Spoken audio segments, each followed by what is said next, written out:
Now it brings us to topic E, and so we're kind of going methodically with the various topic. We've dealt with quite a few definitions, quite a few scenarios as we unpack the whole issue of in and around diversity. Here we look at the implication of diversity for external and internal relationships.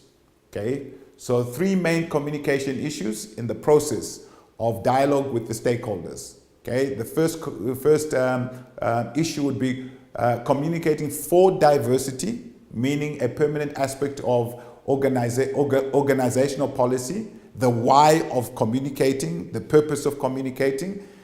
Issue number two, communicating with diversity. So the interaction of the differences of the people that are coming in. So in other words, interaction differently with increasing diverse, what's the word we can use? We can use the word interlocutors, okay? We can look at that with women from one community against another, pitting communities against each other, not in a negative way. And the third issue would be communicating in diversity. So how do we adapt and review all available methods that are available to us, channels, tools, to ensure effective communication processes and recognizing the fluid and changing environment in which today's organization performs. So that's the how-to, the methodology when you talk about communicating in diversity. And so this also brings the issue of how effective public relations should operate. I think there's a movement from abandoning the current dominating communications to public models based on mostly a one-on-one asymmetric in approach persuasive communication. Instead, we probably need to shift to a new paradigm where we're implementing practices that talk to one-on-one, more one-on-ones, one with few, few with few, the pull, dialogue-based and negotiative approach when it comes to communication. This is in the attempt to really bring the requirements of diverse groups together, be able to communicate in an effective and efficient way. So listening becomes an issue, ensuring that communication is an effective two-way dialogue. Listening skills are paramount if this is to happen in a positive environment.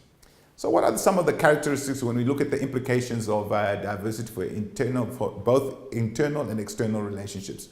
Well, first of all, we need to look to seek to understand before we are understood. We need to identify particular stakeholder groupings, tuning organizational behavior and communication of their different needs in a huge but highly rewarding challenge.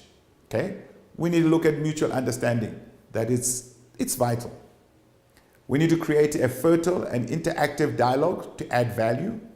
Okay? We need to look at final aims. It's not always to obtain consensus or a general agreement, but it's to develop deeper understanding. So we're not in a rush to just come out with a consensus point, but develop real life meaning, deeper understanding in order to implement a really reflective strategic role in the public relations profession. So in order for us to do a new global public solution framework, that's going to be required.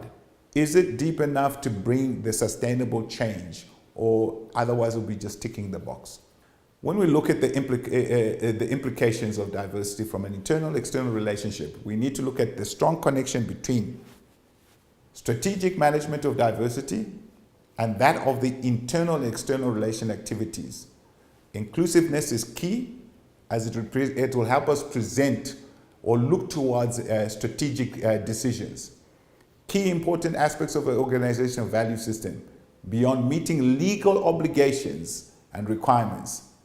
So within the implications, we need to also adopt and promote the issues of diversity.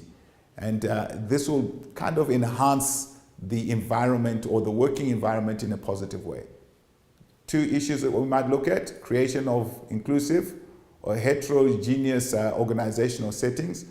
Second issue, we look at how effective or a more symmetrical dialogue. We talked about asymmetrical, meaning that it's just kind of confined. Symmetrical kind of broadens to reach a bigger reach within the groupings, so that we have one-on-ones, few-on-ones, where we talk to a large community as a whole. Third thing we could be increase the demand of multicultural education within the organization. Where is the impact? Recruitment. Okay, recruiting and retaining members of the underrepresented group can be a challenge if we're not meeting their needs. Okay, professionals from diverse environments can also be a challenge. So the implications of it will speak to how do we attract different talents through a merit system, okay, fair and equitable. How do we look at enhancing creativity and innovation within the diverse groupings? Creating involvement and a shared community, so bringing values and beliefs together. Also, internal or external relations department should welcome different people and prize them in that regards. So we've got a diversity of people, a different thinking, different environments, different culture, different inputs. Okay, and then we need to also provide assistance to other functions to help effectively manage stakeholder relationships, systematic and promote diversity, becoming more heterogeneous and raising the number of diverse actors. Also, publics are more and more diverse. So as we integrate with internal publics, we also need to look at the internal, external.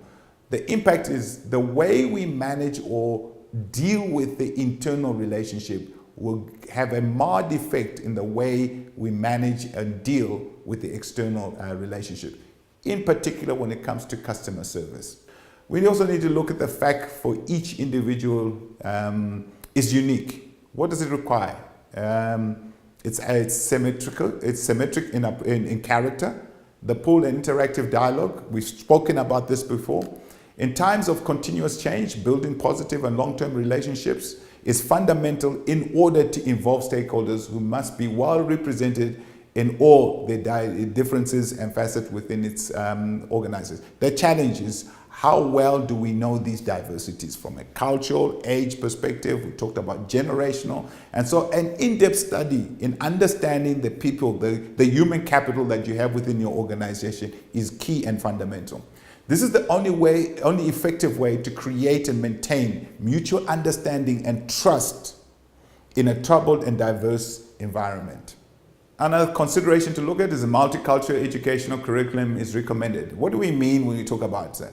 Current and future professionals should be able to integrate with the way of communicating for diversity, with diversity and in diversity and on a day-to-day communication activities. So again, it's what they're able to borrow from one another and create meaningful value or tracking towards a consensus that is productive for an organization. All employees should embrace diversity at the core of their profession. So in other words, we can't be one-dimensional. My way or the highway is highly unacceptable in a diverse or in an area where we're looking to make diversity meaningful. Again, looking into the internal and external relations professionals who communicate for, within diversity. What's their contribution?